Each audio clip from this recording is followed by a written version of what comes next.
Popeye? Yeah. You want to know how to have a fresh smelling and squeaky clean butt before riding? Well, I'm going to tell you how. Tell me how. Get hooked up with Dude Wipes, flushable wet wipes. Oh, yeah. Your butt will smell like a breath of fresh air. Huh. Mm-hmm. That's right. It's like a breath mint for your ass. It's interesting. Mm-hmm. Oh, yeah. Head over to lawabidingbiker.com/fresh-butt, B-U-T-T. No additional cost to you, but we do get a small commission if you click through and make a purchase. Mm-hmm. We used Dude Wipes extensively on our recent 10-day, 4,000-mile trip to Minnesota. Worked great. No monkey butt at all, man. Mm-hmm. Did you get a chance, Popeye, to use any of Negative. Indulge? Oh, really? No, I did not. Wow. That's unfortunate. I heard you guys talking about it. Never did it. I left a package sitting in the main bathroom there at Duluth, but you had the suite. Yes. Yeah. The master suite. Mm-hmm. Did he lock the door on? Smart man. Mm-hmm. Yeah. All right. lawabidingbiker.com/fresh-butt. They were awesome to have, and we had the travel ones too for the saddlebag. You guys will not be disappointed. Use that link. Appreciate it. Want to ride longer? Tired of a sore and achy ass? Then fix it with a high-quality butt buffer seat cushion. Head over to lawabidingbiker.com/store. Check out our full line of butt buffer seat cushions. They literally, speaking of asses, saved our ass on this trip, huh, Lurch? We were both rocking them. Yeah, you after 4,000 miles, your butt still hurts a little bit, but that butt buffer takes the edge off. It's not like that insane get me off this bike pain. It just gives you that little edge you need to keep on riding. Yes, sir. Get hooked up, guys, in our store. I'm so glad I had that thing. We got a Facebook deal here, Lurch, but your link took me through here. It took me right to it. Try clicking it on your computer. I got it right up. I got it up here. I think it's because you're not signed in. We're not logged in. If you're logged in, and probably go ahead and handle it while I'm logging in. So in the private Facebook group for our patrons, it's something better than a forum. Forums, you got all the trolls and the shit talkers. This is just bikers helping bikers. And a lot of questions get answered in there. In the early days, we'd answer a lot of them. But now there's, 400 plus members in there, and they're answering each other's questions, and it's just great. So here's one of them. It's from Dan Geldner. Dan asks, hey, bikers, what's the best way to go about getting a paint match saddlebag lid for my 16 SGS? I have found a couple places that say they are selling OEM HD parts on the East Coast, and there is a Chinese option as well. There's actually a couple of those. Wondering if these options are any good, or if I should just call the dealership and see if they'll order me just a lid. I don't need a whole bag, just a right-hand cover in Velocity Red Sun Glow. And there's several comments in there, but a lot of some guys were talking about some of the Chinese options. There's a couple aftermarket companies, Ad Van Black and Hogworks. But in particular, this is one that you commented on. You said, I hear you there. Definitely would be nice if they could. Oops, that's the wrong one. That's not your answer. I would go with HD on this one. Lid and paint match. It'll be guaranteed to match. A bunch of other comments in there too, right? Yep. Or not a bunch, but there's several previous comments. Yep. Yeah. So any other options that people put in there? I've personally ordered some stuff from Ad Van Black, and it came perfectly matched.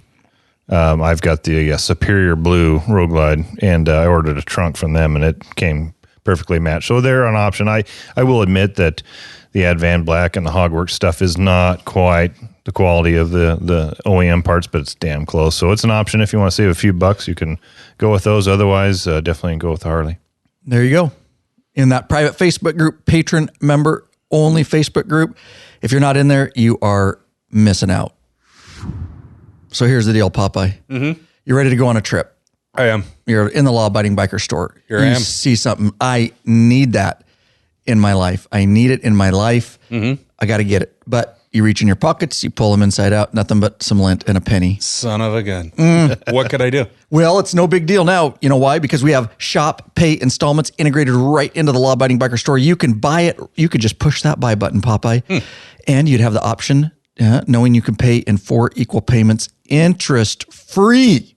Just like that, you got it, and you can head out on your trip. We also recently added monthly pay installments, but there is interest attached to that one. Thanks, everybody. You asked, we put it in the store, and a lot of you are utilizing that to get stuff you need now.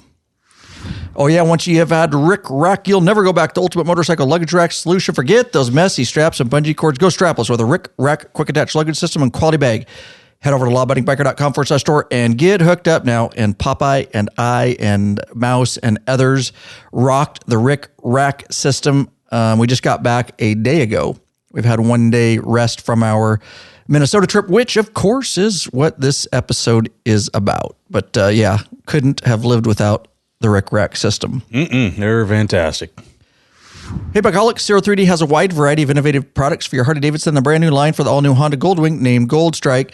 Top quality, affordable chrome lighting and comfort products. Zero Gold Strike are the motorcycle LED lighting innovators for CAN bus plug-and-play system compatibility. Head over to lawabidingbiker.com/store. Check out our full line of Zero 3D products. All right, let's do this, huh? Let's get her rolling on down the road here. Yeah, buddy. Welcome back, you freaking Bikeaholics. This is the podcast for the motorcycle majority, also known as the 99%ers, baby. Large and in charge of the motorcycle scene. More than any time in history. By listening, you're part of what we call the hashtag Biker Revolution. We do have just one question before we get started. What are you waiting for, Bikeaholics? Mount up and let us take you on another wild-ass ride. There you go. Ryan Erlacher here, your host of the Law Abiding Biker podcast, and of course, your high-tech redneck. There you go. He's here. Rode down today from the Wenatchee area. And like I say, we've had actually 1 day off. We came back Monday. And at the time of this recording, we had Tuesday off to recoup a little bit. And you're back on the bike. Jumped on the bike, couple How'd hours that feel? down. You're just, after 4,000 miles, you're like, it felt good, actually. I rode not that far, but rode to meet Lurch at the coffee shop this morning. Hit the chiropractor this morning before I came down. Was up early, went to the gym, hit the chiropractor, hopped on the bike to come down. Yep. And I popped my back after 4,000 miles of the jostling going down the road. Yeah. I don't care how good your suspension, your seat is, or your butt buffer is. You're going to be a little sore after 4,000 miles. No doubt, dude. No doubt. So back on the bike, he came down to do this episode. Actually, we're going to do a couple episodes.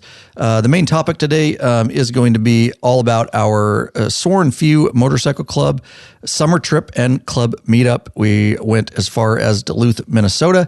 And again, it's going to be 2 parts. So this is part 1 of 2. And we're going to dive into that. Want to mention real quick, we have a new free video alert. You want to talk about this? Yeah, we got one on the Harley-Davidson Senna, so the Harley-branded Senna. 50, 30K. We also talk about Apple CarPlay, how it works and doesn't work, and then the boombox infotainment system compatibility issues. We heard a lot of people saying that the regular 50s were working with the boombox, but you have a 50, just a regular Senna 50 on your adventure helmet. We took that and tried to pair it and had some compatibility, not much. The 30K actually had more. And so we kind of go through that and talk about it all and just kind of put all those rumors to rest. So you can go to lawabidingbiker.com/Harley-boom-box. Did I say dosh? -box-Senna. Check that out. Lots of good info there. Or lawabidingbiker.com/whatever episode number this is. We'll put the link. Also, just to note, we have Popeye's bike down here. He's actually leaving it here. And we're going to do a cam upgrade in it. And of course, we're going to film all this. So that's exciting stuff coming up here at Law Abiding Biker Media. Also, his handlebars on the left side broke during this trip. We're going to be doing that. Of course, we're not going to film that because we already have our very popular handlebar install videos over at lawabidingbiker.com/Harley handlebars. In fact, the touring model video we did is on his bike. That's right. That is the file you'll get originally. And then also, while we're here, we bought one of the little gimmicky, I don't know Jumpers. if they're gimmicky, little jumper. And a lot of guys talk about them, about how if you don't have a whim and you don't have a Harley headset, Harley branded headset, you have to have both of those to get Apple CarPlay to work. But there's a number of companies from China selling these little jumpers, and apparently it fakes a whim. Just understand we're going to be testing that on Popeye's bike because he doesn't have a whim or a headset, and we'll be filming it, and we'll let you know what we think about it and if it really is worth it. And of course, we'll have an affiliate link, so that'll be coming out on the YouTube channel Just understand, without a headset, you're going to have very limited capability. With Apple CarPlay, it will work. But you're not going to get any of the Siri capability, which on this trip I used a ton.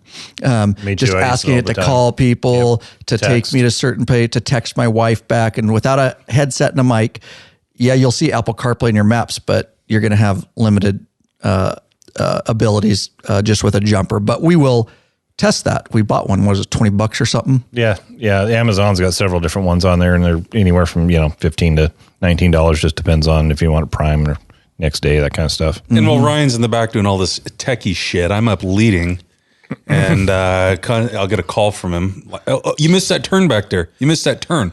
Like, no, I didn't miss the turn. The frickin' road is gone. The turn's no longer there. Like, oh, no shit, I didn't see that because back there screwing around with all this techie shit. Exactly, yeah. And I'm not paying attention. And then by the time Siri notifies me that we need to turn around, I call Popeye, and I apparently didn't even see that the road wasn't there anymore. So several occasions. Yeah, several times. Yeah. You can tell the road's gone, dude. It's not even there. Or it's blocked completely off. Can't go that way. I'm perfectly paying attention in the rear. Very much so. All right. Now, we love our sponsors up front, but these folks are also a direct reason that we're coming to you with this episode and still coming at you after 9 years. We want to thank the following new patrons. Michael Gobel of Bismark, North Dakota. We just went through there. He is a top tier member. Aaron Kuntz of Maroa, Illinois. Barry Bergen of Canada. We got Tara Duncan of Delvin, Wisconsin. Lance Hurani of Walnut Creek, California, and Matthew Bloom of Maple Grove, Minnesota. Finish it up. Matthew McKay of Safety Beach, Victoria, Australia. Top tier. Dwayne Stiles of Perryville, Kentucky. And Ken Getty. Lawabidingbiker.com/Patreon, Patreon. That's right. Pledge a certain amount per piece of content. No risk to you because you can put a monthly cap. There are benefits, of course, such as t-shirts and stickers. You get access to the private Facebook group, which is a troll-free zone. Nothing but bikers helping bikers in there, as you just heard. And also you get access to live video broadcasts and chat podcasts early, premium videos upon request, and of course, access to those ride, meetup, and events. Not only the official Law-Abiding Biker sponsored ones, but there are a lot of ride and meetup events going on right there in the private Facebook group. Patrons hooking up with other patrons. So no better time here in 2022 to get hooked up as a patron member. All right, with that said, let's dive into our trip. It was 4,000 miles, 10 days, and a lot of stuff happened. I'll say up front as we start this episode, number one, we didn't have a patron meetup this year. Most of you are aware because we put it out multiple times. I had some health issues earlier in the year, and we just weren't able to throw it together. So again, our apologies for that, and we'll be back at it in 2023. So look forward to a patron. We don't know where we're going yet, but we're in the midst of deciding that, and then we'll figure that out. And with that said, it actually kind of worked out well. Because up front here, this was very much a destination trip. And what I mean by that is we often take very certain roads that we want to see and things like that. See different country, different roads. This one, it was a destination trip in the fact that it was strictly a trip to meet our brothers from the Sworn Few Law Enforcement Motorcycle Club. We have a chapter in Baltimore and in Maryland, and then also a chapter out of Tennessee. And Duluth, Minnesota seemed like a somewhat of middle ground where we could ride east and they could ride from west and north, and we could all meet up there. And we're going to get into that. So it's very much a chance for us to meet our brothers from other chapters, as prior to that, we had met some of them, but some of them we had not met. And because of that, we had to just lay miles. So we didn't take a ton of scenic roads, but there are a lot of stories and fun things packed into here. A lot of recommendations, a lot of different restaurants we hit, and things that happen, and some debacles. Oh, so there's always debacles every trip. Every trip. And I have to say this trip is probably one of the hardest on our bikes. We lost some parts, which we'll get into as we go through the episode, but damn. Yeah. And some weather. Whew. Yeah, we hit a lot of weather, and yeah. All right, let's dive in. This is going to be part 1 of 2, and we'll probably get to about day 5 or day 4 because the last days are, well, I got some good notes there. We'll see where we're at. We'll try to get through to at least day 5, and then we'll pick it up with part 2 of 2. Popeye, do you want to take it away? Oh, yeah. So this thing started out months ago. This winter, we started planning. Lurch and Cowboy came over and started planning. We put together a plan that would have worked just fine. It would have worked for us. Yeah, no, it wouldn't have. Oh yeah, no, we had. No, that's what you think. We had our hotels, we had our stops. Mm-hmm. We didn't plan out. We didn't plan out every. Well, you're welcome for fixing your document. It was written on notepad paper, and page 2 was a napkin and with Sharpie marker. But you guys, I mean, A for effort. You gave it a shot. Fake news. Fake news. Ryan is much more detailed though, and yeah, he had to go in and change just a couple of minor little things. Just a few. Just a few things. The rest of us were comfortable with what we had there. Would have been perfectly. It was a quarter of a foundation. We'll just put that. I'm pretty sure. Would have been just fine. It would have been okay. Oh yeah, you guys. All right, so you guys here in Yakima had 520 miles. We were just about the same coming from my area up there, up to the north. Kickstands up for you guys 0700. We all met at in Moses Lake. Met at Moses Lake Starbucks there. Just laying down the miles, but everyone, of course, is excited to get going on a big trip, get away from work, pull the plug for a while. So yeah, bounced out. Moses Lake, nothing really fun happened there. Just had a cup of coffee real quick and bounced on down the road. Hold on. I had to use one of the dude wipes right away. Yeah. Because we'd already coffeeed up at about 6:30 here in Yakima. So by the time we got up there, the caffeine had done its trick. But when I was in the bathroom, you guys were like local celebrities. Apparently you got a picture. The Starbucks gal wanted your picture. Oh, they do. They have an Instagram account there. Oh, gotcha. And so she was all excited to put us on there, and knew it was a law enforcement club and wanted to put it on their Instagram. There for that particular Starbucks. Funny story about that. I was just talking with my wife the day after this first day, and my mom follows all the law-abiding biker stuff. So she was concerned that maybe I wasn't on the trip. And Angela said he's probably the one taking the picture, and I had to let her know. No, I was not. I was doing what he always does. I was going poop. Yeah, he's got pooping issues, and so that's what he's always doing. But yeah, we did. We got a picture with all of us there. And if you guys didn't follow us, make sure you are following us over on Instagram. I put out a ton of stuff during this trip, a bunch of reels. It's at Law Abiding Biker, of course. Twitter at Law Abiding Biker. Same with Facebook public page Law Abiding Biker, but we're doing a lot of stuff over there behind the scenes, and I did a lot of reels during the trip. So make sure you go over there and give a follow. Yeah, so took off eastbound I-90. Started heading east. Beautiful weather. I think pretty darn sunny at that point. Swung into Ritzville for fuel and picked up Fuente. And then a surprise. Yeah, and a surprise visitor. Who was that? Squirt. We weren't expecting him. No, I didn't tell anybody he was coming.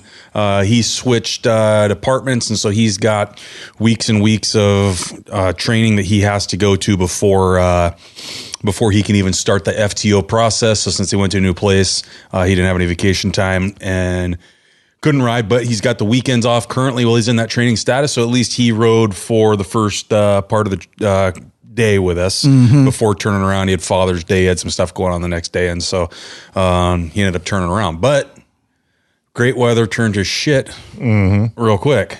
I mean, since we hit Idaho, probably started getting some rain of our trip to be. Yeah, it was a little sign. No kidding, right?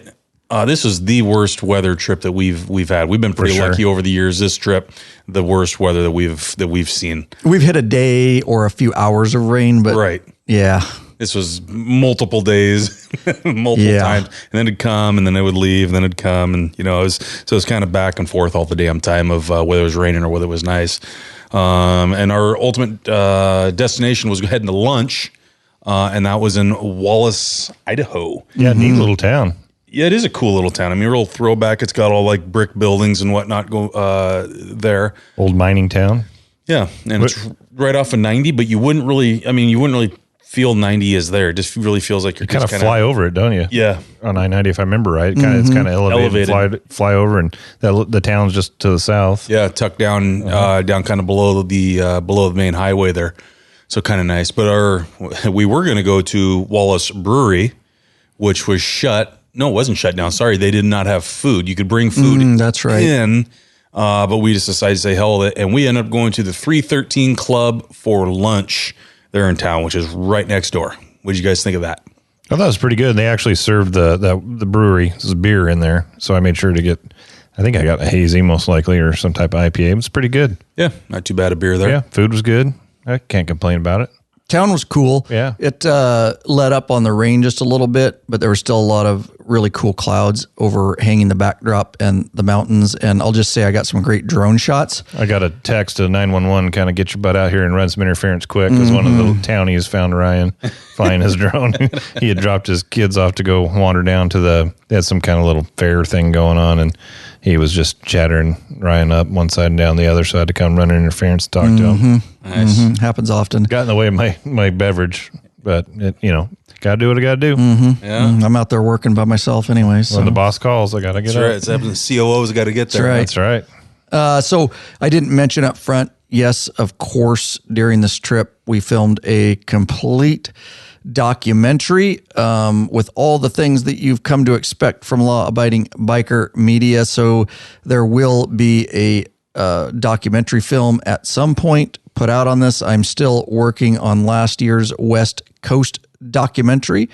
So that one will come out before this, but nonetheless, look forward to that. And we got some great footage from this trip, but that town, I got some really cool shots with those clouds and the mountains and all that kind of stuff. And the buildings are, like you mentioned, Popeye, are really cool old buildings, just kind of the vibe in that town. So yeah, it was good. It was good food, good service, no complaints there.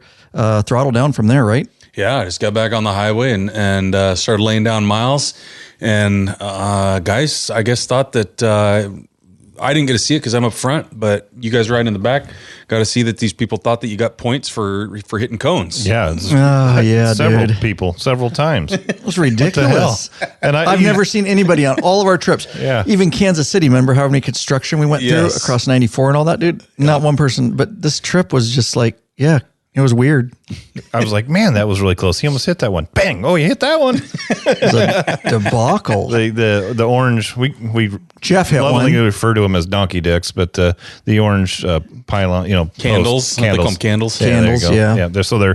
They're only about 3-4 inches around, maybe at the most. Stand up about 3 feet tall. And they have them right on the lane, and a few guys got a little close. Yeah, I don't know how you do that. Oscar hits one right in Montana.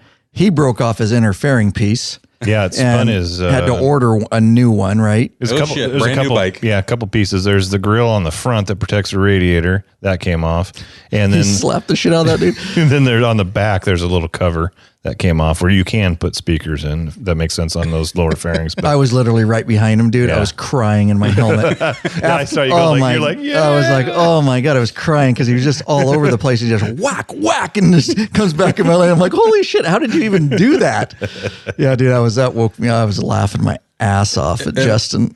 And what's better is that he's a motors officer. Yeah, right, exactly. I mean, dude can That's what's ride. even funnier. Yeah, exactly, dude. He goes, it was just sucking me in. It kept sucking me over that way. That's what he's saying. Years ago, we were at a funeral, and it was actually somebody from his agency ran into a vehicle from my agency. Rear end. Yep. On a motorcycle. Not too good. And I was teasing him because you got to tease motor officers when they start hitting stuff. Yeah, exactly. That's when he's trying to pit the SUV or something. It's like, this is new tactic. Use your motorcycle to pit an SUV. Yeah, no doubt. So. Jeff hit one with his peg, and it literally, you realize you're doing 70, 80 miles an hour, and that literally moved his peg back a cone. It's crazy. Yeah, the amount of force. Oscar's moved too. Yeah, his move too, and broke pieces. That's a lot of force, even though those things bend down. It's still a lot of force. I saw black stuff coming off of the bike, but I thought it was the base. You know how they have the octagon base or whatever it is? That was my first thought. I thought the cone came off and the base went flying. Not so. No. All right. We had to dodge some shit this trip. Boy, this whole trip though, we really hit a lot of construction, Yeah. and then in a lot of these states, it's weird how they would just have miles and miles of cones put out and not jack shit going on. Yeah, exactly. It's crazy. Or the other one where I don't remember what state it was, maybe South Dakota, where they had the highway completely torn up. Yeah. For 15 North Dakota. miles. North Dakota. North yeah. Dakota. Mm-hmm. Yeah, so around here we north. just grind off the top layer and replace it. They were taking up everything, the asphalt, the bedding underneath, going down to the dirt. Weirdest thing I ever seen. Mm-hmm. Maybe it's the weather up there. I don't know. Crazy. Somebody maybe screwed up that road too bad to drain or something. Yeah, maybe we're it's- starting over. Yeah, You it could have screwed been it up so in bad. the first place. But yeah, we got machines up here that just peel off that top layer. Like you're saying, they're pretty cool machines though. You ever watch them? And Yeah, they just tear up about 2 inches and then they lay some new stuff down. exactly. Maybe we need to send them some. So I don't have to do that. So we made it to Best Western in Butte, Montana. Old butt. Now I'll just say that something unique happened on this trip. Yes, it did. Some very unique things. Yeah. And now I try, I put a lot of work into this itinerary so we can see some cool stuff. Because if you don't, you'll end up at shithole restaurants or you'll end up at shithole places. And I try to find fun stuff to do for everybody. And I try to find great restaurants so that we can hang out together He's as laying it on brothers. thick, isn't he? And Yeah, I listen to this. I try, so, I want to, I want the guys to have a good time, and I don't, I think there's some cool stuff to see and kind of get to the downtown area and experience it and all that kind of stuff. And I had a place set up that was wonderful, by the way, Cassandra's Steak House. Wasn't it Casa Grande? Casa Grande's, I don't know. I think you got an autocorrect there. Casa Grande. Casa Grande. You sure it wasn't Cassandra's? I'll look it up while I you're don't talking. know, dude. It's on the itinerary. Let's Okay. look right here. Yeah, Casa Grande's, I guess. Maybe it's Casa Grande's. I don't know. Casa Grande's. Okay. Casa Grande's. That's why I got Cassandra's. Yeah, Casa Grande's Steakhouse. That was pretty good. In That was delicious. You know what? I'm going Montana. to be back in Butte in about 3 weeks. I think I might have to go to that place. I would. $32. Yeah. That's what it was. $32 for a filet mignon, and it was amazing. I got soup, salad, and potato. Their pricing there in Butte, as far as Beef is pretty good, beef yeah. goes, I mean, you can't. That would be crazy. I couldn't believe the tab when I got it, and I had 2 beers. Yeah, very, very reasonable. Mm-hmm. So, anyways, what happened here is Went to bed early. some of our, there's more to it than that. Lee's trying to skip right Oh over. yeah, he's trying to skip this, and I made sure and made copious notes. Now I didn't know Perkins was still in business. I'm not sure how they're in business, but apparently they are. Serve good food. Oh yeah, that's not what Fuente said. Did I tell you Fuente came to me? No. He goes the next day. He goes, "Hey, I'm not going to say it on film because I don't want to get dogged." He goes, "Those guys are full of shit. It was fucking horrible food." He goes, "That was the shittiest food." He goes, "It's fucking Perkins." Whatever. Yeah, that's what he said. I'd call him right now if you want. That's exactly what he told me. He just goes, all jokes aside, dude, it was shitty. But so yeah, apparently Popeye and the rest of the crew, except Jeff, Matt, Mouse, and I, Lurch, Sergeant, or Lurch and Sturgis, Jeff, Mouse, and I decided to stick to the itinerary and have a nice steak dinner at Casa Grande's, while the rest of these losers sat around looking like a bunch of, I don't know, it's probably not politically correct, so I'm not going to say it, a bunch of a meat sandwich packed in this little booth ordering food Negative. at Perkins. I have pictures of it, and I have a great meme for it, so We went over to the bar. This is the best part. So this is how they tried to bail themselves out, because they realized it was not cool being at Perkins stuffed in a little man booth. And so they're Popeye's trying to make it cool. So he sends a picture, which is even better because I have a meme for it too. They look like a can of And I Vienna will be putting sausages. this on the Facebook group, guys. So make sure you look for these memes and you'll see what I'm talking about. He sends us a selfie picture of them and goes, "Oh, it's so cool. We're in the bar. Number one, we're in the hotel bar. That's not cool. We're in the hotel bar and they're bringing our Perkins food to us from across the hall." I'm like, that's even worse, man. Trying to make it cool. And what did Jeff say? Oh, he has the text. Or we said something like, no matter what you do, you can't make it cool. But Jeff said something really witty, and I can't remember what he texted you. He never says anything witty. I got it on film, but it was witty, and it was freaking hilarious. And then it was crickets after that. After we said, no matter what you do. He says, fuck that. You can still see Perkins from there. That's right. That's right, dude. So luckily this didn't happen the rest of the trip. We missed you guys going out to the restaurant, but for whatever reason, and I will tell you that, yes, Fuente said the food tasted like shit. He goes, it's Perkins. Didn't expect it to be good. All right. However, I was drinking, what I say was $5. I think it was $4 or $5 for $5 maybe for an Eagle Rare double. Eagle Rare, yeah. Eagle Rare whiskey is good, folks. If you haven't had it, delicious. I can tell you, my buddy owns a bar in my area. $22 a drink is what he charges. So when I can sit at a bar at the hotel and drink it for $5, thought that was a pretty good deal. Yeah, it's a Buffalo Trace product. Although it probably ruined the taste of it when you're eating Perkins food with it. But I mean, it's your call. You know what the meme's going to be? What? Perkins Posse Motorcycle Club. That's one of the memes. And it's coming out. It's coming out. You got to see these guys crammed in this little Perkins booth. It was great. I don't know if you heard that, but I said they look like a can of Vienna sausages. Exactly. All right. So we're never going to let them live that down. And they didn't do it the rest of the trip. So we had quite I'm the okay experience with that. at the Casa Grande. Yes, we did. Some gal, Aid had to come in. Oh, yeah? Yeah, there's some gal had a fainting episode or something like that, or stopped breathing for a second. And it's not good. No, it was quite the experience. Luckily, she was fine, but I'm surprised that didn't happen to Perkins. That's more of a elderly crowd there. Right. Well, yeah. Look who was there. A little in my defense, I was up at 4:30, and my back was absolutely smoked. It was hurting bad, especially these first couple days. And I was like, fuck that. I'm going to sit in the hot tub. Ah, okay. And I was wondering what was going on. I realized if we went to steakhouse, I was probably not going to get that chance. I want to just hurry up and fucking eat and go sit in the hot tub. What's everybody else's excuse? I appreciate your honesty. I don't. I had to call. I appreciate it. I talked to the wife the next morning. I'm like, I don't know what's going on. The young guys all went to Perkins, had a whiskey, and went to bed. Weren't you a captain? You just got snowed that easy by Popeye? The old guys are out. Weren't you a captain? Would your employees come in? Well, what I really meant to do. Oh, all right. Sounds good. I appreciate that honesty. I didn't mean to use excessive force on the individual. It was an accident. Oh, yeah. All right. Cool. I appreciate your honesty. Jesus. Not sure how that all works into this, but okay. He just snowed you, dude. You just forgave him just like that. All he had to do was make up a little excuse. I appreciate your honesty. I was calling. How do you know he's even being honest? I told Angela, my wife, I said, this is like the good decisions tour. Everybody's going to bed Well, early. it started that way. All considered. It was. All considered. I think this was a pretty good decisions tour. It was. Yeah. Mostly. I got not by you. I mean, but the old guys. Yeah, I got 7 hours sleep every night at least. Yeah, the old guys, the over 50 So I'm saying crowd, I don't think hard. you can really call it a good decisions. I think, like usual, some did and some were didn't. Made. Some good decisions were made. Yeah. Well, some weren't. Some weren't, which we're going to get into. So I highly recommend Perkins. What is it again? Casa Grande's. Casa Steakhouse. Grande's. It was amazing. Good ambiance. I'm not kidding. Food. $32. Yeah. Plus 2 beers for all that. And it was amazing. Medium steak they did. Yeah, perfect job. You get your steak medium? Medium or medium well. One of the medium well. You're ruining it? Yeah, that's just how I eat it. Mine was medium rare and it's perfect. It was just a little fleshy. It kind of grossed Mouse out. He kept looking over at my plate. There was part of it you didn't eat.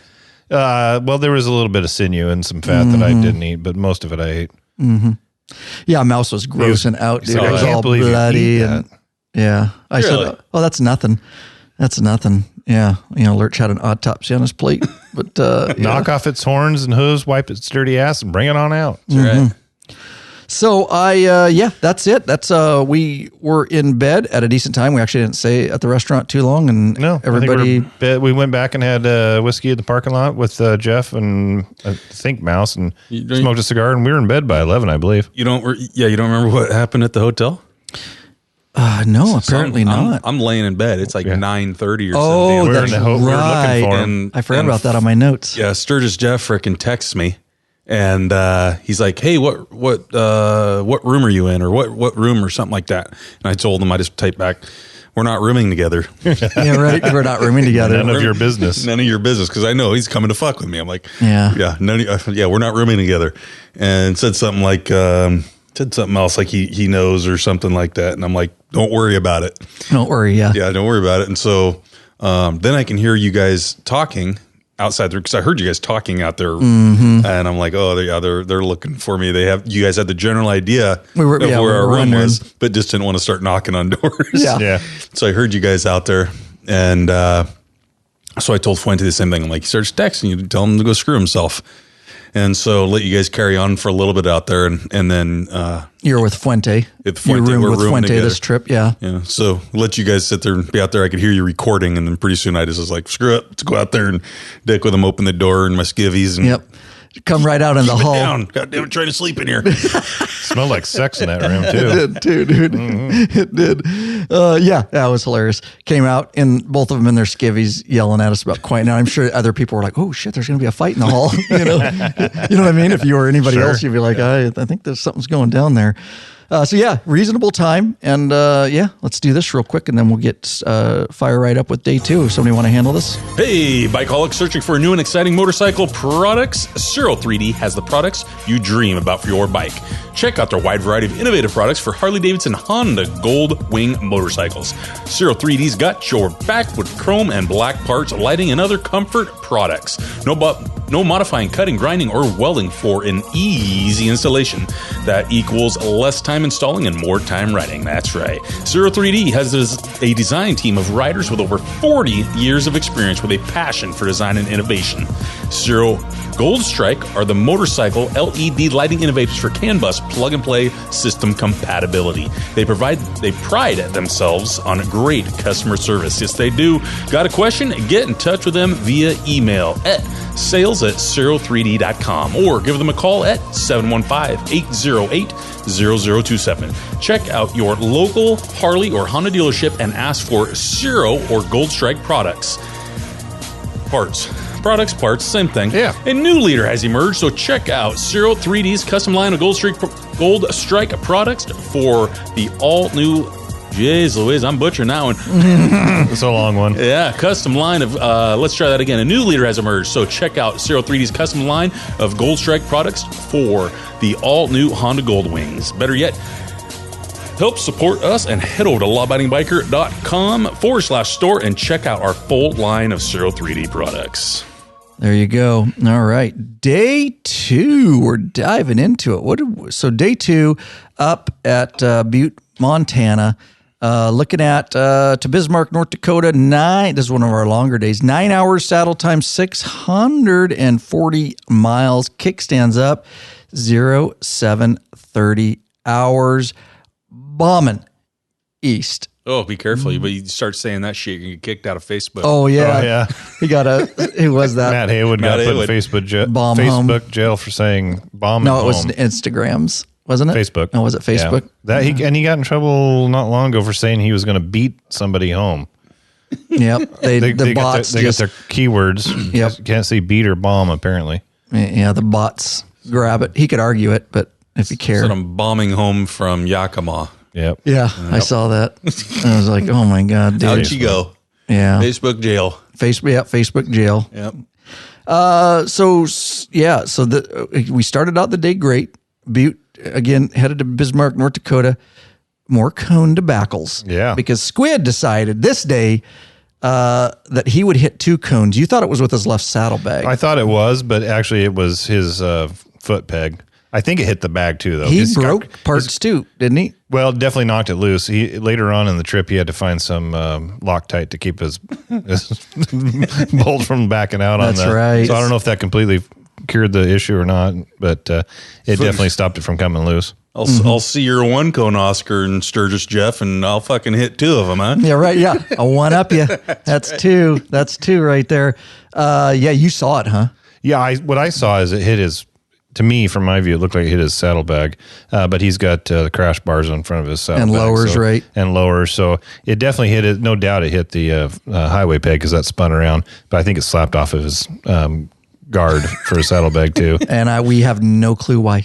And we're just back there laughing like, what in the hell's Now, going on? was this the one? Now, I saw him hit another cone, so he actually hit a third. Oh, yeah, later So- on the trip, didn't he?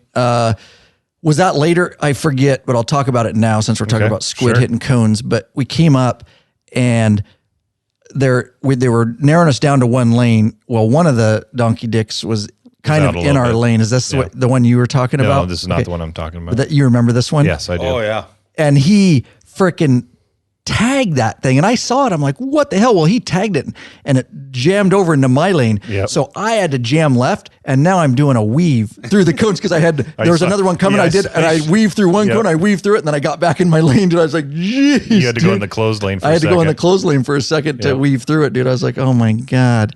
And I think that wasn't that day. That's after he hit two. So I think he's got the record for 3 cones hit on this trip. We should give him a award. We don't put anything cone. else on our vest because that would be worthy of a cone award of some sort, dude. Maybe Christmas party or something. I don't remember anybody ever hitting a cone No. either. Out of all the trips, dude, that's what I'm saying. It was just very, and I was laughing my ass off again. I was laughing. I was like, what in the hell was that? So yeah, we got into some heavy rain, didn't we? We did. And if you don't know, I think it's worth noting that they have had some serious weather back in that area around Montana all spring. It's been one hell of a it's been a weird spring here too. Super late snow, just feet and feet of snow piling up late up in the mountains. And then you started getting rain because obviously we're getting almost into summer and there's still a bunch of snow in the mountains. And that rain raised rivers. Yellowstone River came way up. It was only probably a few days before we left on this trip that the Yellowstone River took out, flooded Red Lodge real good. It took out some bridges in Oh, it did get Red Yellowstone. Lodge, huh? Yeah, Red Lodge got pounded. I didn't got know pounded that. hard. Yep. And then, they had Yellowstone shut down for multiple days. Some of the entrances probably will not open all year up in the north. So as we're riding on this, we crisscross over the Yellowstone River multiple times, and it was still higher than hell. It was muddy, carrying trees down still. All kinds of logs and stumps and shit like that are still floating down the river. You could see it's up in the trees where it normally wouldn't be.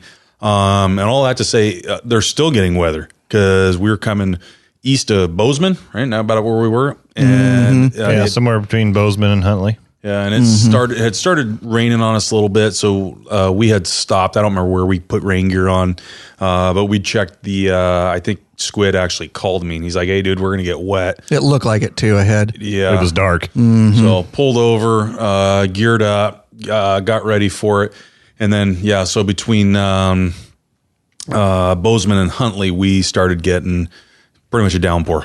Started coming down. Then what happened? Yeah. So Something that I have burned into my brain that I will never be able to unsee. Same, and Squid says the same thing.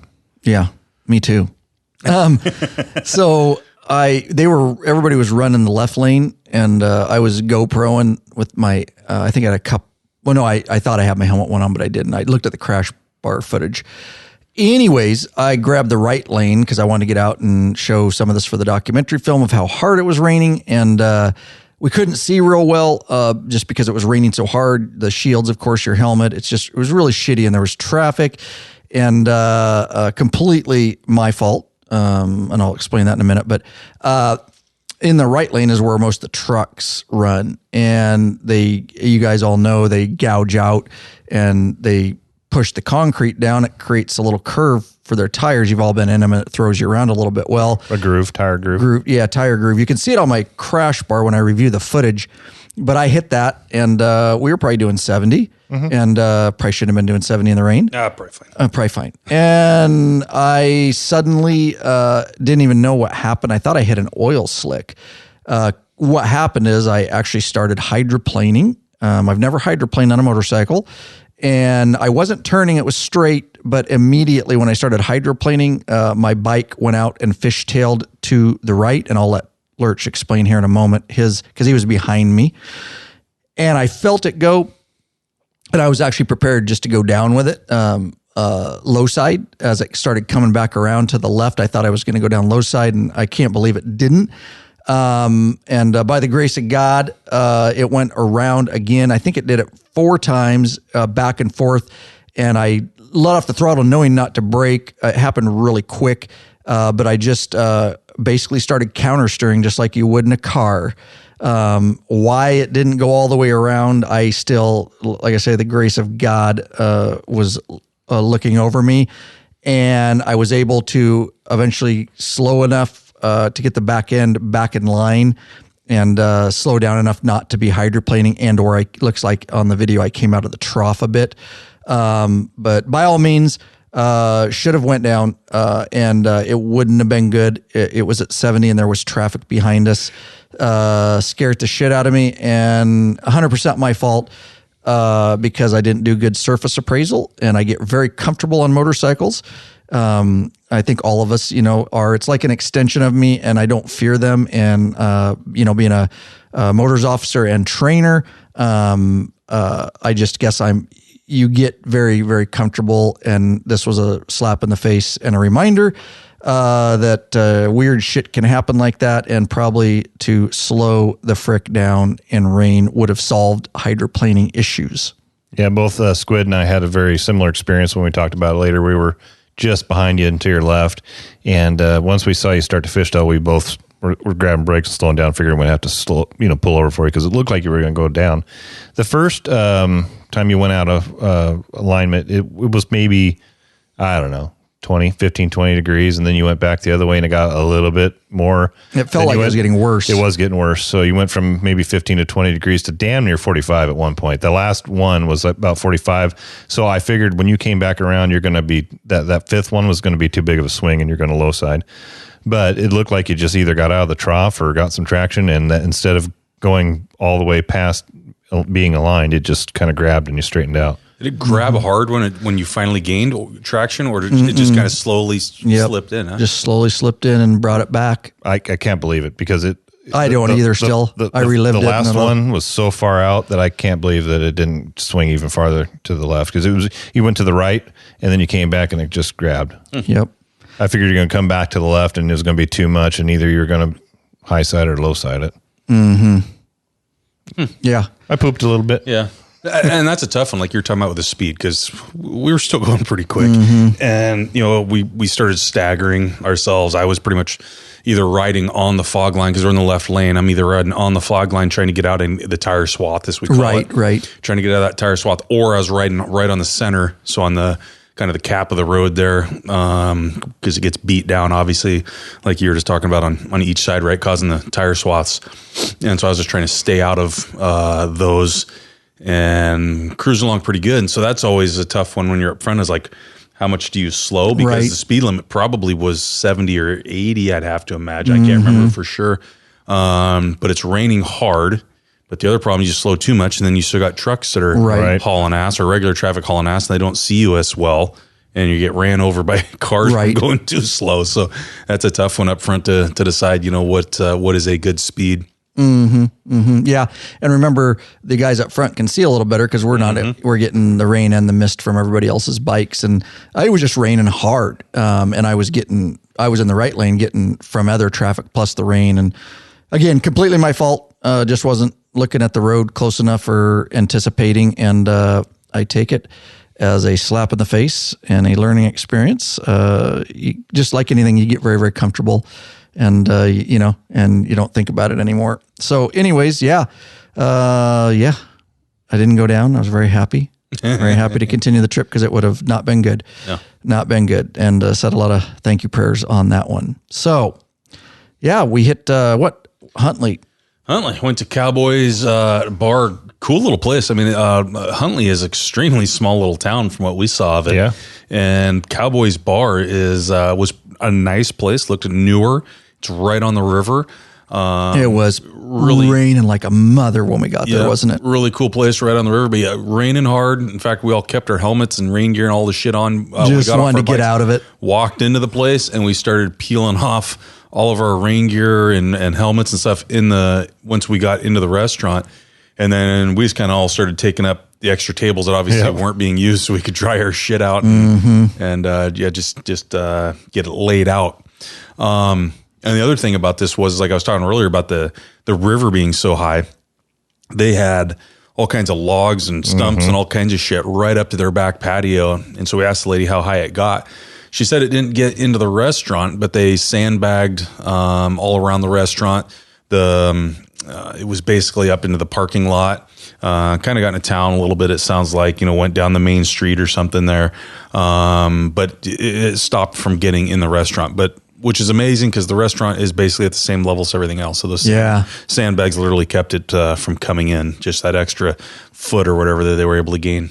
You could see the remnants of all the debris that had washed up, and it's going to be somewhat of a cleanup effort there to get things looking normal again. That was when we pulled in there, we actually had to ride through a pretty serious puddle. That was off the main Ave, and then you turn off on the road heading towards the bar, and or the grill. It was probably a foot deep in places.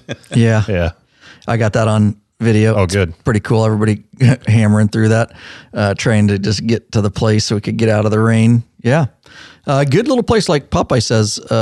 Good service, and in the middle of nowhere. If you find yourself in Huntley, Montana, check it out. There's those guys in there were on golf shirts and polo shirts. Matching golf shirts. Yeah, exactly. And then shorts and shit. And you guys out golfing? Yeah. And they say, yeah. And I go, I don't know if it's freaking worst day to be motorcycle riding or golfing. Yeah, no shit, dude.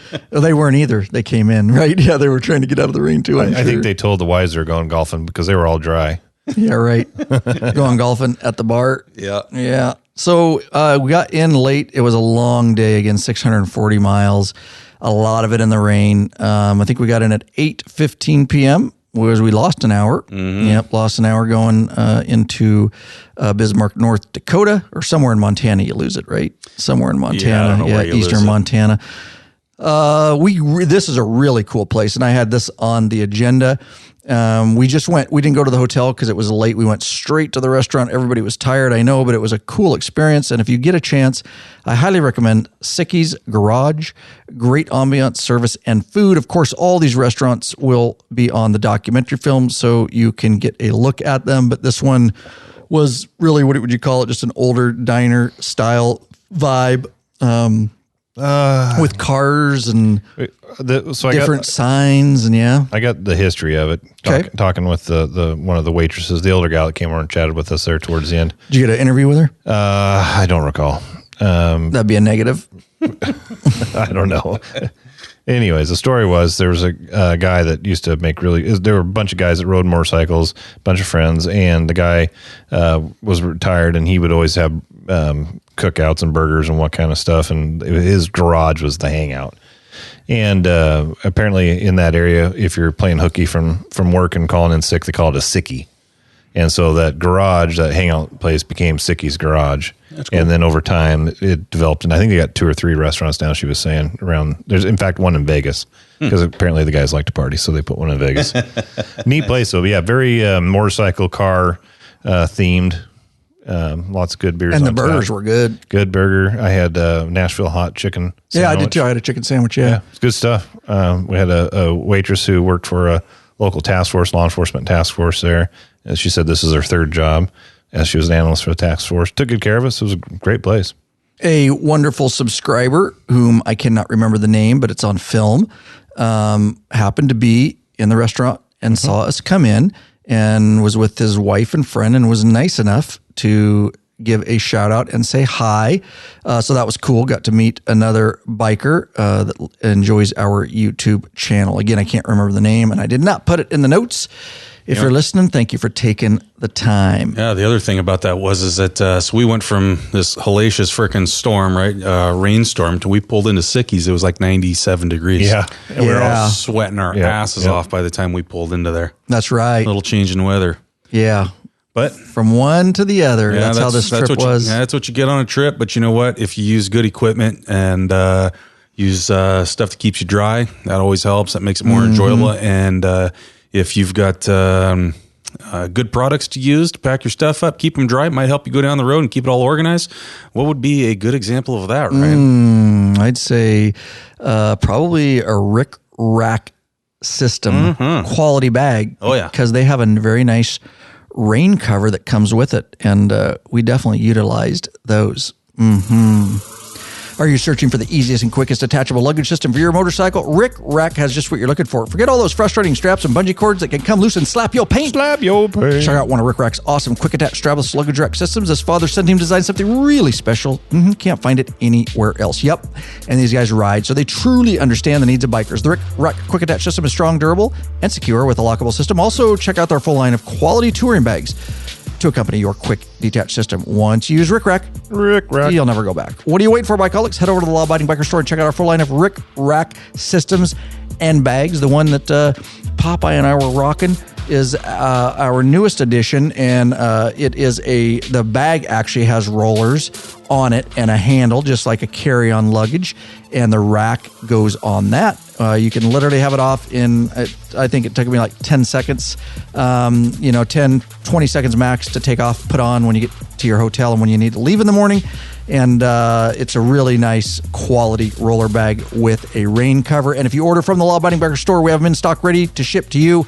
And the nice thing is, if you order from us, there is no assembly required. We will send it to you and ship it to you all put together, so you can just slap it on your regular Harley rack and be heading on down the road. Actually, unfortunately, I do not have the wheeled version. I bought it before Rick Rack came out, and I was just going to buy their base and then find a bag, and I could not find a bag to work. But I'll tell you what, if you're buying one, I would look at those wheeled ones, because boy, that is convenience right there. Yeah, comes all pre-assembled. And yeah, you could probably sell yours in the private Facebook group. Somebody will take it and upgrade if you want. Yeah, idea. Yeah, no, yeah, it wouldn't be a bad idea. But boy, that would be nice. Yeah. Yeah, it's really nice for me, especially because I got extra bags and film gear, and so to have to carry a bag just doesn't work for me. I had wheels before, but it was the old system where you had to kind of make a bag work with the rack. Now, this actual bag works perfect with the rack that was designed, and again, comes assembled anyways, and it's ready to go. So, yeah, let's dive into day 3 if somebody wants to carry on there. So we're continuing eastbound. We end up jumping over on a 94 at some point during this day, and we're headed from Bismark, North Dakota, going towards Duluth. The ultimate destination is pretty much as far as most of us went east. Some of us made a little further east, but it is 7 hours of saddle time, 435 miles to get there. Boy, anything big? And what happened on this day? Finally, it was sunny and warm. There was some humidity. And yeah, boy, we're coming into our lunch stop. We're heading to, what's the name of that town? We got it up here somewhere. Park Rapids, and we're going to have, there's a great little brewery there that we ended up finding for some pizza and beer.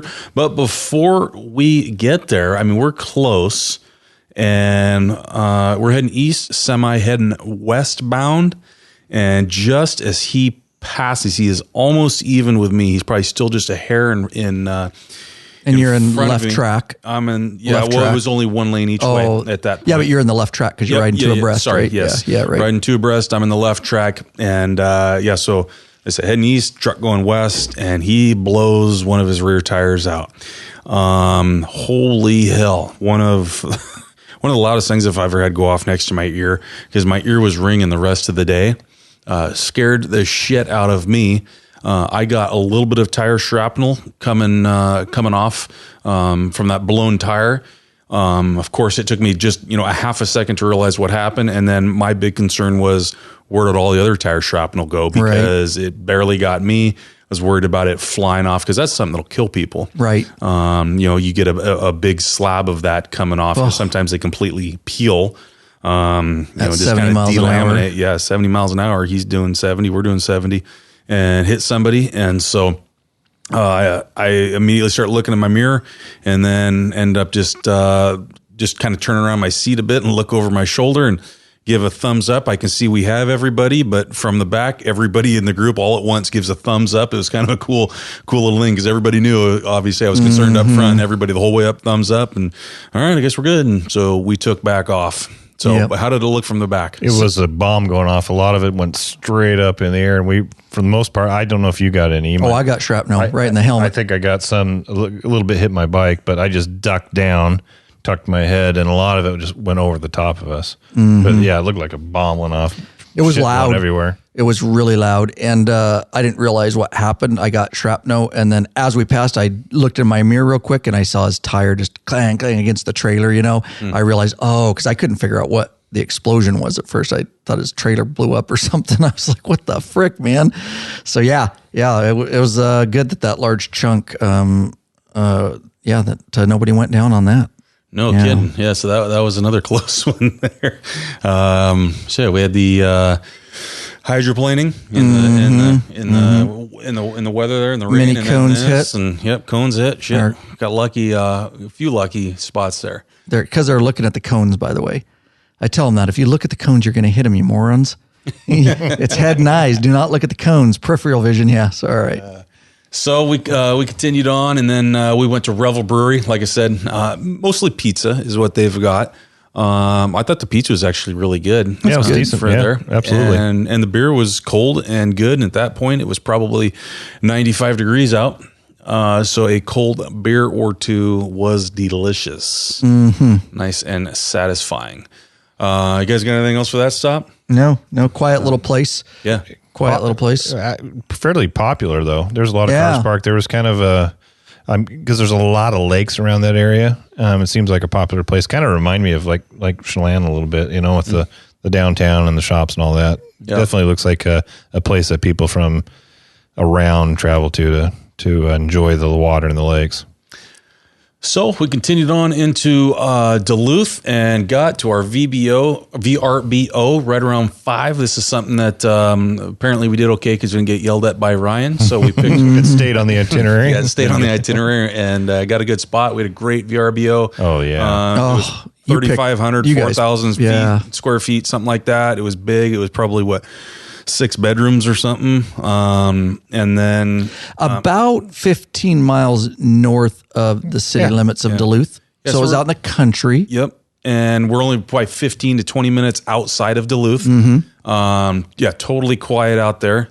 In fact, when Ryan put the drone up, we were looking around and there wasn't jack shit. I was like, we're alone here. If somebody wants to just take us out, dude, we're alone here. Yeah, it was crazy. Out in the middle of the trees, and there was like a lake off the back of it. Our area was a little more of a swamp than it was of a lake. Yeah, it looked like more like a lake when we saw the pictures. That's what you do when you do VRBO pictures. You do not make it look like a swamp. They definitely took the pictures when the water was full. Yeah, but it's a marsh. Even when you put the drone up, though, it looked more like a lake. Yeah, because cool. I think that we just had the shallow part right there. Yeah, it was a little more swampy, but otherwise it was a lake.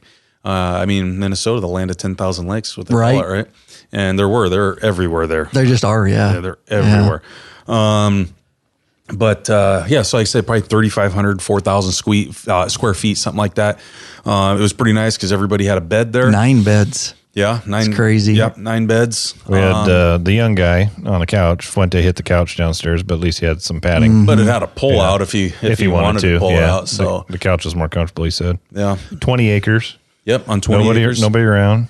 Nope. And then the nice thing was that an outdoor propane fire pit that we could use. They also had a regular fire pit that had a wood burning fire pit out back, and we did not use that, but they had seating all around it that would have been nice. But we all sat around on the deck instead. And then when we had the guys from the other chapter over, it was big enough that we could all easily hang out in the kitchen and living area and stuff. Mm-hmm. It was awesome. It was a really good spot. The only thing it wasn't as good is the hot tub wasn't working. Yeah. Some group before us had broke a piece and it was on back order. Yeah, Brandon's supply issues here. Right. They weren't able to get it in. Filter was clogged with sperm.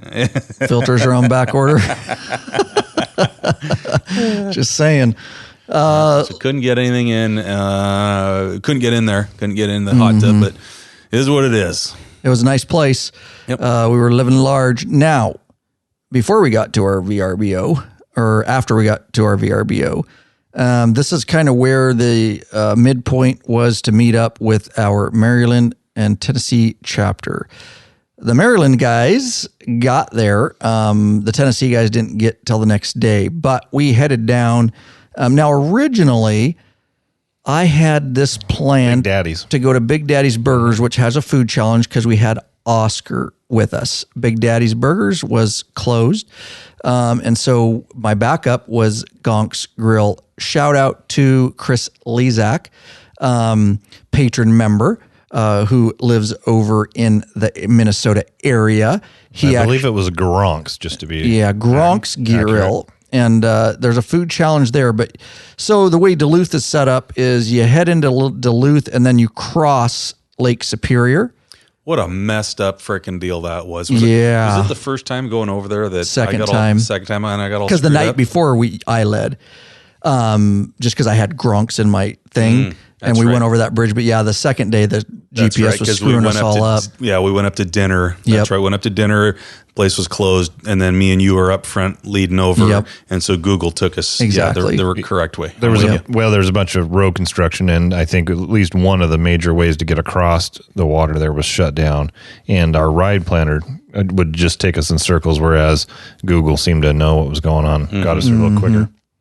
So you cross over the lake and then you drop down into Superior, Wisconsin. So that's kind of what separates those two cities. And we went to this Gronk's, and I actually got an interview with the owner. He was super cool. It is an amazing place. The work and the decorations that have went into that place over the years. And they've got the famous bottom filling beers. And if you've never seen that, it is really fun.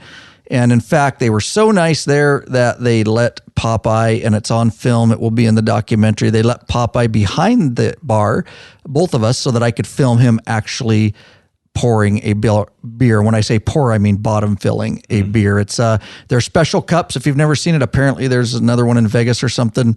There's not that many of them around, but you put your glass on these special taps and it fills from the bottom and you get the perfect pour, for lack of a better term, every time. And so that was fun. The food burger I had was really good, maybe because I was so hungry, but the food was good. But this is where we met up with the Maryland guys showed up, right? And we did. Why don't you talk about the food challenge a little bit, how it kind of changed? Okay. When we were at Big Daddy's, as we were pulling in there, I got a call from Larry from the Maryland chapter. And he said, hey, we called. First of all, who does this? We told him we were going to meet him at Big Daddy's for dinner. They called ahead for some reason and found out it was closed. So he called me and said, hey, man, it's closed. I said, yeah, we're pulling in right now and figured out it's closed. But we got a backup place. It's called Gronk's, and they've got a food challenge over there. And I could hear the joy in his voice. I could tell he was smiling. He goes, we got the dude. We got a guy.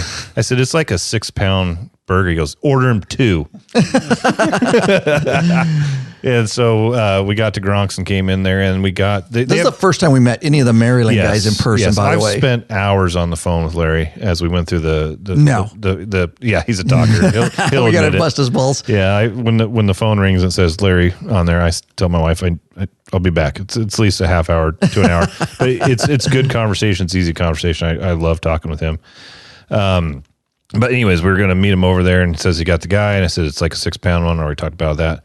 So we hadn't met those guys yet, and Oscar's our resident eater, and Matt, his road name's Joker, apparently is like a professional challenge guy. So there's two of them that they have. They got the Anger Tower, which was like was what the guys did. It's like 6.5 pounds of patties, 2 pounds of fries. They did the 5-pounder. Yeah, weighing a total of 5 pounds. Okay. You got 2 hours to finish it. And then there's one called the Great Divide Challenge. That's insane. It's 8 pounds.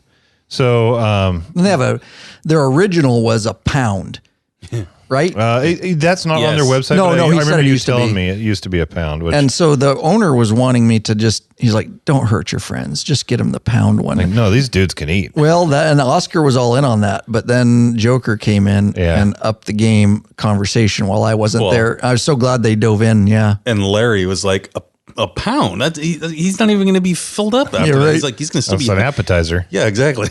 Yeah, no doubt. He said earlier, in fact, on the phone when I was talking to him, he goes, hey, earlier when we stopped at Outback Steakhouse, the dude ordered 3 steaks. He ate his meal with a steak, then he ordered another one, just a la carte, and then a third one a la carte. Good God, dude. Yeah. That is a lot of meat going into that body. Unhinges that jaw and puts it down. He looked like, when you see those guys doing the professional eating, they just get their hands in there and just grab pieces and parts, start slamming it. That's what it looked like. He just had chunks of assholes and elbow flying everywhere. He started with, he deconstructed the burger and attacked it very tactically. So it's obvious that he's done a tactical this eater. That's right. He's a tactical leader. Oh, yeah. Yeah. So it was amazing to watch. It will be on the documentary film. I posted some pictures. And again, if you're not following us on Instagram and all that kind of stuff, make sure you do. But it is a very large burger. And I will say Joker, it was 33 minutes is what it took. Oh, wow. Squid was timing it. And then that one in particular, there was no time limit. That 5-pounder, no time limit. Right. She told us it was 2 hours. That's on the bigger one. Was that the bigger one? Well, she was wrong then because I videoed. I asked her on the film. I said, "Yeah, she got it backwards." So, and the fries too. And I will say, it was quite something to watch Joker go through that burger. Now I'm very proud of my brother Oscar. Very proud of him because very valiant effort. Very valiant effort. He did lose, for the record, but he completed the whole burger. It's the fries that got him. And that's what Joker said too. He goes, it's not the burger that'll get you. It's those frickin' starchy fries. You know what I mean? There's going 2 down pounds your gullet, of fries. 2 pounds of fries. And after you've eaten 5 pounds of meat, but by God, he did every last one, dude. However, later, Joker did not keep all those fries down. I heard that. It wasn't until after we left and he got back to his VRBO over there. Is that where he did it? They didn't stay with us at our VRBO, but yet little binge and purge. What he was talking about, he said that what was funny, the only thing that came up were the fries. That's what was layered on top. Yeah. He goes, my body wanted that meat. It was hanging onto the burger, but it didn't want the fries. Oh, so he did purge. I wished I would have seen that. But he did earn himself a free T-shirt. He did. He got a T-shirt. That he made into a sleeveless shirt shortly thereafter because that's what he wore on the boat the next day. Yeah, he wore it the next day to shame. To shame Oscar. He did make him a headband out of the sleeves. Yeah. He made Oscar a headband out of the sleeves, in which Oscar did not wear or partake in. But Oscar's not a sore loser. He was very happy. But I did get an interview right after. It's a pretty funny interview with Joker. And of course, that'll be on the documentary too. So, let's see. Headed back, there was supposed to be some big storms coming in. In fact, we were getting severe thunderstorm possibilities in that area starting at 10 o'clock. And so when we left, we were like, hey, we need to make sure we're back by 10. We're all done riding in the rain. It was 95 degrees when we left the VRBO to go to dinner. Did we leave at 10? Nope. We didn't leave at 10. We did not leave at 10. We couldn't. We didn't get our food in time. Sitting around bullshitting. It took us a while to get seated. Drinking beers. It was busy. The place is busy. None of us had our rain gear with us. I did, but that's just because it's in my bag all the time. But most guys weren't prepared for that, right? And so we're like, oh shit, make sure we're back by 10. It'll be fine, And so we pull out. I mean, it must have been 11. Well, it was around 11, close to. Yeah. So it's like 11. We're heading back, and I think we realized right away what we had forgotten, and that was this damn storm was coming because we walked out and you could just see lightning coming down on the hillside. Because Duluth itself, the city sits down by Lake Superior. It's but all the living area for the most part is up on the hill. Would be to the west, I think, of Duluth, and that's where everybody pretty much lives. Is all the house? It's really laid out really shitty, if you ask me. It is. You're right. There are no main streets that we really found that come off of this hill. It's like you're riding in a residential area on every street to get down. Yeah, with shit roads. Yeah, horrible. Yes. Good God, it's terrible. It's a terrible design. So anyway, as we're riding back, you can see all the lightning in the distance. And then we pull into the VRBO, into our house. Yeah, tons of lightning coming down, bolt lightning all over the place. And we pull into the house, and the skies opened up about 5 minutes later after we got in, and it was absolutely dumping and lightning everywhere. It was quite the show. We were sitting out on the front porch having a cigar and a whiskey, just enjoying the scene. Yep, it was impressive. Blowing in under the porch. Yeah. It literally started pissing rain a half mile from our driveway, but it was just pretty light at that point, and we just got so lucky. That would have been shitty. We would have rode it out, but it would have been, we would have all been just freaking soaked, dude. And we'd have been going slow because it was raining hard and it was night. So I was very glad that we avoided that storm. Got lucky. Now, I just want to say that I was very disappointed. First, that Papa ate at Perkins. The second disappointment I had for Popeye is he always comes prepared with liquor. So he's upset I'm making better decisions. And I'm proud of you. The better our little guy's all grown up. Do you know what the better decision is? You drink other people's liquor. That's the better decision because It's cheaper. Oh yeah, right. No shit. Because only Lurch and I came prepared this trip. I came with a bottle of Tito's vodka. Lean that goddamn vodka. And I brought the Tito's. And what did you bring, Lurch? Some Bullet bourbon. Yeah, Bullet bourbon. I did. I didn't know you brought that. Everybody had some beers and was feeling a little bit loose. And we got back to the house and we decided that we were going to finish the night out. And everyone drank what whiskey and vodka. Well, let's be specific. That we had. Jeff drank the whiskey. And Popeye drank the vodka. Well, we all drank the vodka. We all drank the the vodka. I gave the whiskey to Jeff. Yeah, Jeff was down on that. He likes that Bullet bourbon, man. Yeah, it's good stuff. Yeah, we watched that storm, having a sip and smoking cigars. We were in bed about 12:30 a.m. And we're going to take it into day 4 and we'll see where we're at after that. But let's do this real quick. Oh, We already did that one. That one. this one saved my ass, Lurch. Saved your ass too. Yeah. Ride longer and treat your ass with some respect already. Get hooked up with a premium butt buffer seat cushion. This company of bikers developed a super thin hospital grade seat cushion made of solid and elastic materials. And unlike gel pads, it won't leak if punctured. The butt buffer is designed not to slide around your seat, fits all motorcycles, installs in seconds, cleans up easily, and helps to dampen vibrations. With plenty of models to choose from, they assure you'll have a comfortable ass while riding. Head on over to the Law Abiding Biker store and check out our full line of butt buffer seat cushions. There you go. Note of wisdom to everybody out there. The butt buffer is awesome. And I'm not kidding. It was some long days and guys were standing, trying to get their ass off the seat. Did not have to do that with the butt buffer. It is amazing. The pressure points that it takes off. But my little advice or wisdom is do not leave it on your seat when it's going to pour out the night before. Oh, no, you told me you thought about this ahead of time. You turned it over in case it rained. That was another time. That was another time. I just flip it over in case it rains. Yeah, I didn't because we were under cover. And it blew off. Yeah. It blew off and then the got rain drenched. blew under the cover because it was such There's a crazy quite a bit of storm. wind, Yeah. So don't leave it on. It does soak up a lot of water. And it was very heavy, and Lurch we had to put it in a plastic bag, and so I was not able to utilize it until we got to lunch, and it was like 95 degrees, and we set it out in the sun. Took it out of my tour pack and let it dry out. Well, there you go. All right, day 4. This is day 4 and 5, and I think then let's see where are we at. Yeah, so starting out day 4, though, that's we went on a ride with everybody. We had, just the Maryland guys. Tennessee guys weren't there yet, so went on a day ride.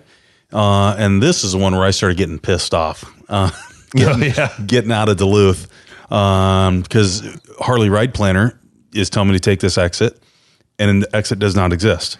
And then if you bypassed it, she would reroute and bring you right back to the same spot. We were doing circles because the Ride Planner didn't know how to. Because I knew the Ride Planner was screwed up, so I did not go the way that it told me, but exited, got back on the highway, and then it's telling me, or I was trying to exit again because I thought I saw an exit on the other side that went through the area that we needed to. No, but didn't exist. And then Justin's on the side of me, Oscar. He's telling me which way I need to go. I go, like, dude, you don't even know where we're going. Popeye was getting hot. Popeye was getting hot, and it was hot out. Yeah, he's done that to me a few times. He's like, dude, we need to turn here. I'm like, he doesn't even have his map up ever. It's like, you don't even know where we're going. How do you know where in the hell to turn? You got no idea where we're even going. He's got that deputy, kind of feeling of where to go. He's pretty in tune with his directions. No, it's a deputy thing, isn't it? Don't let him lead you. No, he's not. He's always done well, as far as I'm concerned. Because he's always following everybody else. He's never led a trip ever because he never has a map up. Or we have let him lead for a little bit. He gets us lost. I will say he leads adventure rides very well. Yes, does he? Up in the mountains, he knows the mountains well. Gotcha. Yes. So he doesn't know Duluth. It was pretty funny. Or Superior. No, especially without a map up or even knowing where we're going, what the ride is. Oscar, I'm trying to vouch for you, brother. I think you got a pretty good natural sense of direction. And what was the other one? One of our last days, he's like, we need to turn here. And I just look at him and I go, you don't even know where the fuck we're going? And he didn't. I mean, it was the turn he was telling me to turn. Feels right. It feels right to turn Going here. by instinct.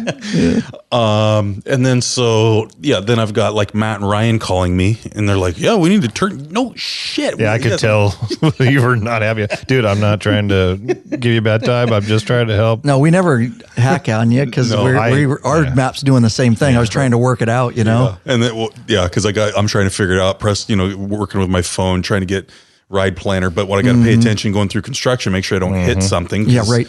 And so I can only get to do so much with my phone at the time. Make sure you don't miss any closed roads like me. Yeah, yeah. Or turn here, okay. Or clip donkey dicks with my freaking pegs or anything. There's a lot of pressure and stress leading the group, and I appreciate that. I'll never complain. I'll ride around in circles until we. I'm riding with my brothers. I don't care. It was funny. Like I was telling Lurch, I could just feel myself getting angry. Yeah. And I'm just, okay, calm down. Calm down. Breathe. What did I learn in emotional intelligence? Right. Breathe. Yeah, right. Yeah. The class that I teach. Yeah. God. That's so it's funny. just like, oh God, settle down. So anyway, I ended up finally getting pulled over, and that's the other thing with some of the guys that can't do quite as tight of turns as they should be able to, because I've got to be careful where I even put us into. Like we went into that fire station parking lot. As soon as I turned in, I went, well, shit, this is going to be a debacle. Yep. Because it's if you can't just turn in your wheel track, right. Then guys have a hard time getting turned around. So anyway, 10-point turns. And so anyway, finally got into Google. Just Googled over Lake Superior. Not Lake Superior, to what's the name of the town in Wisconsin there? Superior. Yeah. And so just hit the Google machine, told it to go over there, and it directed us around once we got got that plugged in and got over the correct bridge, because Google will reroute you around all that construction, got us over the bridge. And then once we did that, then Ride Planner kicked in. Man, beautiful weather. I had a little ride set up for us. Yep. Ryan had planned something. So we were kind of on the east side of Duluth, I guess. Wouldn't that be right? And there's actually a name for the circle. They call it like Superior Circle. Did they? I don't know. I just think so. Drew it. It was no thing. I just got lucky and it looked like a cool ride. There's some road signs for it that named the thing, because it runs kind of along the lake shore. Yeah. It kind of goes out on a peninsula. I wish you could see the lake more. From the map when I was planning it, I thought, I didn't zoom in close enough. The trees block a lot of the lake, which kind of sucked. It is the POW MIA Memorial Highway, and Can it's you believe Highway that? 13. And that was just a random, I just drugged the roads around. I had no clue. So, yeah. It just seemed right. It's a big old loop. Interesting. Yeah, like I say, that little spit there ends there, right? Just kind of goes out on the peninsula and just loops around. It's just goes kind out of to Red Cliff and then comes through Bayview, back down and back around. Yep. So just kind of a scenic ride out there. The roads were fun, plenty of curves, beautiful weather, not, too damn hot. It was probably in the 90 or so. I mean, it was warm, but it wasn't ridiculously warm. Got some cool drone shots. We got out right along the lake. Those are going to be some great shots for the documentary film. We got slow motion of Larry swinging. Larry is a large human. And he was on a swing set, and I videoed him doing a jump off of the swing, and you said, "Hey, did you get that in 120?" Nope. So we had to I go, dude, I need you to get back Lurch up there is and do it learning. again. Lurch is learning. It's an action shot. Yeah, I need 120 frames per second so that you can slow it down and have a buttery smooth. Buttery smooth slow-mo. Attaboy. So, we ended up in Bayfield, Wisconsin, right? Yep. Yeah, for pennies, many pennies in Bayfield, Wisconsin. Because the place that Ryan on his excellent ride plan didn't plan for wasn't open. This is the second one that wasn't open. Got to check those times. Frickin' towns, dude. Yeah.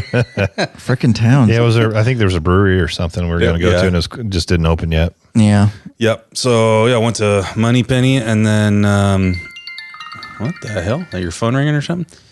Went to, a little cafe. It was pretty cool, Moneypenny, and then the lady in there, so it was a family-owned deal, and I believe they were all from Turkey. And one gal was from Ukraine. Okay. The one that was trying to force us to drink? She was from Turkey, the brunette. So all have accents, but for the rest of the trip, anytime somebody wanted their drink, she said, "Do you want to drink more beer?" That's just the way she said it. You're like, well, you want a drink? Absolutely, I do. Do you want to drink? I wasn't going to, but I do want to drink, actually. Would you like to drink more beer? It was freaking hilarious. Just the way she said it. That's a sales thing, dude. Would you like to drink more beer? More. Well, I would. How do I say no to that? No, I don't want to drink more beer. Yes, I want to. She probably speaks perfect English. She just like she sells beer that way. You know what I mean? Yeah. Just nobody says no to me when I say it that way. You know? Yeah. I had a hero. Suggestive sailing. I had a hero. Yeah, the gyros were good. So you asked her, so is that lamb? Is that lamb gyro? She goes, yes, gyro. And you're like, no, but is it lamb meat? Is it lamb gyro? Yes, gyro. You're like, okay, I guess I'm getting a I asked her like 3 times. I'm like, all right, just give me a hero. Yeah, that's fine. That'll work. Yeah, she had no clue, dude. Great place. We had a big group. They divided up our checks and got us all at one table. Great spot. I would highly recommend it if you're in Bayview. Mm-hmm. Yeah, it was. That was great. Nice weather. And then after we finished there, anything more about that place? No, I don't think so. After we peeled off out of there, about half of us, the Baltimore guys didn't really care to indulge with us West Coasties that hadn't been to Michigan. Wasn't really a big deal for them. I'm sure they've all been there. But so for some of us from Washington that had not been to Michigan, we decided we're going to ride to Michigan. Because it's only 100-something miles from where this lunch spot was to get over to Michigan. So we freaking laid the throttle down and hammered down, got over to Michigan border and rode to Michigan to say we rode Michigan and got some pictures with the Michigan sign and whatnot. Yeah, pretty cool to be able to say you rode all the damn way to Michigan on your bike. Yeah. And then while we were doing that, the rest of the boys were going to the store. Lurch, me, and the Baltimore crew, and Fuente. Mm-hmm. And getting burgers and some other good ones. It was a steak night. We did steak and night chicken. that night. Steak and chicken. Got all the asparagus. Got all the fixins. Got everything we needed. Beer. Well, we couldn't fit the beer. Oh yeah, that's right. We got were the loaded. liquor. We got the liquor. That's I called right. Lee. I said, did a Costco run. We're full. We need you guys to stop and get beer. So they went and got beer. Almost back to the house too. Yeah. I was like, shit, I was getting ready to take a right. Oh, nope. Shit, got to take a left. Good timing. Yeah, we went to you got to go to the liquor store. You can't go to the regular grocery store. Yeah. So they made to find a Costco did have it, but it was like a Costco, but it was part of Costco, but it was a separate building. It was weird. It was all in the same building, but it was completely separate entrance. Yeah, just for the liquor part. And Florida must be that way with like liquor stores too. They're bigger grocery stores down there will do the same thing. Okay. The liquor store is separate from the grocery store. I think the grocery store, if I remember right, will sell beer, but if you want liquor, you got to walk. It's attached to it, but it's just got to be a separate store. Yeah. In Washington, you used to only get liquor at liquor stores, but you can get beer and wine at at grocery stores. Right. Now we can get it all at a grocery store, which is convenient, but grocery stores don't always have the best, at least in Washington, the best selection. You got to still find yourself a old school liquor store to get the good stuff. Mm-hmm. Yes, sir. And the Tennessee guys, our Tennessee Sworn Few guys showed up, and that's why we got so much food and beer. And what a night. That's all I can say. Oh, what a night. What a night. It went late. Ubers were involved. A lot of guys let loose. Ubers were later involved because guys don't want to ride, obviously. And cigars were smoked. A lot of bullshit was talked. Yeah, there was. And it was just exactly what you would expect for a bunch of brothers who were really getting to know each other at this point and having just a good time at a VRBO in the middle of nowhere. Now, most of you will remember is that we have met the Tennessee guys, though. We have hung out with them several years ago when we rode back to the Midwest. But, that's right. And what we had done, if you don't remember, is had the Tennessee guys go and personally vet the Maryland crew before they were basically given the okay. Yeah, good call. Yeah, since we knew the Tennessee dudes were good dudes, we sent them up to meet with Maryland and confirm what you guys had confirmed over the phone and through many conversations. But then they had them hang out for a weekend or whatever it was, and make sure they got to know them and it was the type of people we wanted. Yep. Yeah, good call. Good call.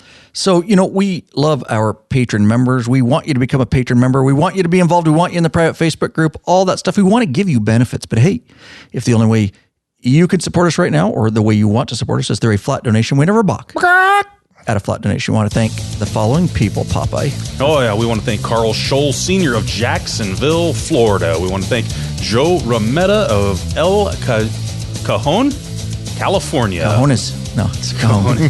Paul Joy of Cave Creek, Arizona. Love Cave Creek. Been there a few times. lawabidingbiker.com/donate if you want to leave a flat donation. Helps put a little fuel in the Law Abiding Biker gas tank. So we can keep this thing running on down the road. There you go. So here's what I'm thinking.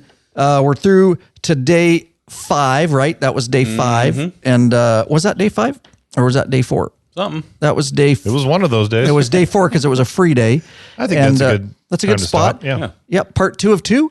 We're going to pick it back up here. Part 2 of 2 will be day 5 through 10. And yeah, there's a lot of shit coming up here. That's all I can say. Looking at these notes, some funny stories and some really cool stuff we did that is maybe not all motorcycle stuff, but nonetheless, it was fun. And we'll talk about that in part 2 of 2. We appreciate y'all being here.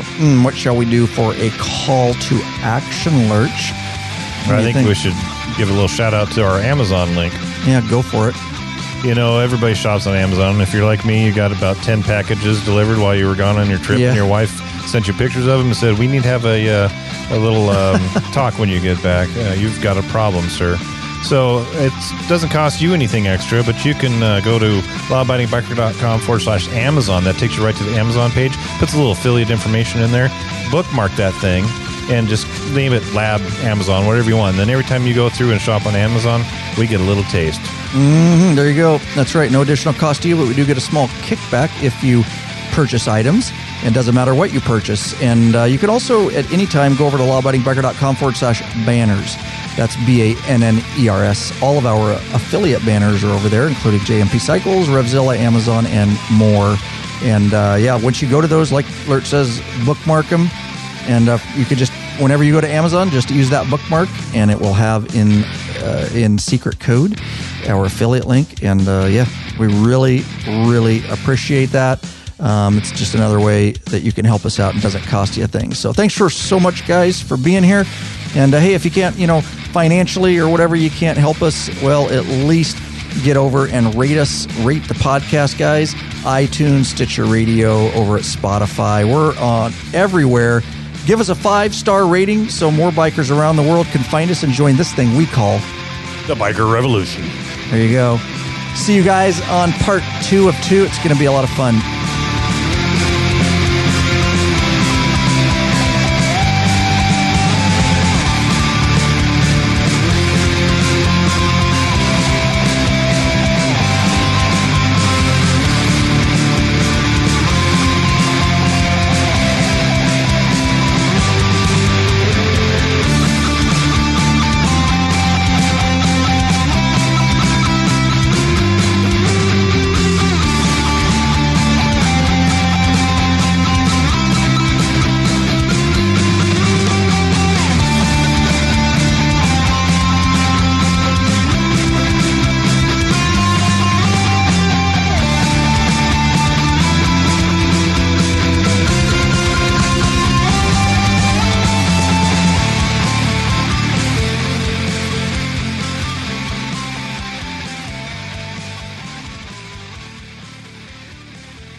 lawabidingbiker.com/fresh-but.